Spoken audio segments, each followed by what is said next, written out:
We're looking at integration by partial fractions in this video.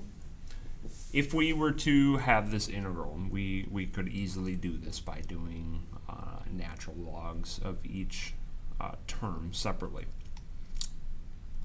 And if we were to put these together, we would have to find a common denominator. So we would have 3x, so we'd have to multiply this fraction by x plus 1, the top and the bottom. So we'd have 3x plus 3. On top, we'd have x times x plus 1 on the bottom, and then this fraction we would have to multiply by x to the top and the bottom. So we end up with 5x on top there. And if we combine like terms, we have 8x plus 3, which is this integral. So if it's together like this, we really don't have any methods to integrate. So what you want to do with partial fractions, it takes something like this and turns it into something we can work with. So the idea behind this is to split it into two fractions or multiple fractions by factoring out the bottom. So we know that the bottom is, actually let me go to, yep.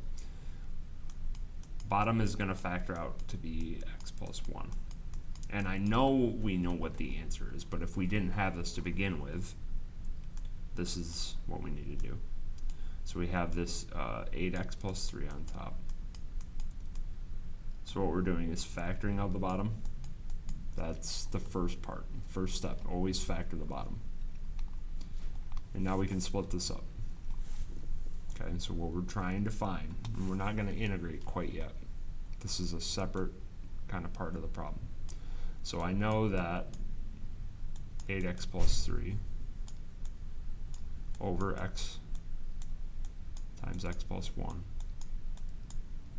If I were to split this apart into two fractions, two fractions, we have this x plus 1 on the bottom and x, so we're splitting it. But we don't know what this top's going to split into. So this is what we need to figure out. So we have this situation to where I need to find a and b.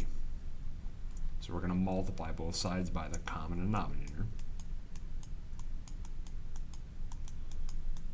So if I do that, cancels out on the left. So we're left with 8x plus 3.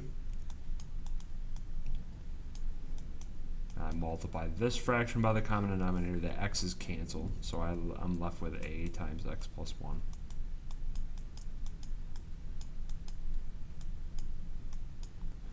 And plus the x plus 1s would cancel out in this fraction, so it's going to be bx.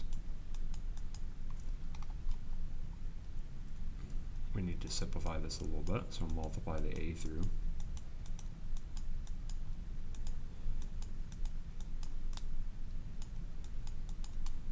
That's still equal to the 8x plus 3. Alright, so I'm going to combine, we'll put ax and bx together because they're like terms, and what I'm going to do is I'm going to factor out an x. So we get a plus b times x, and we have this plus a.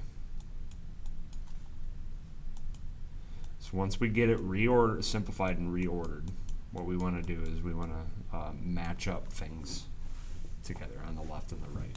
So we know that a is a constant because there's no variable in it. So we know that we can set it equal to that constant that's on the other side. So a is 3. And then 8x is going to be equivalent to the a plus bx. So what we can do, we know the x stays. So all we have to do is say a plus b needs to be 8 for this to all work out.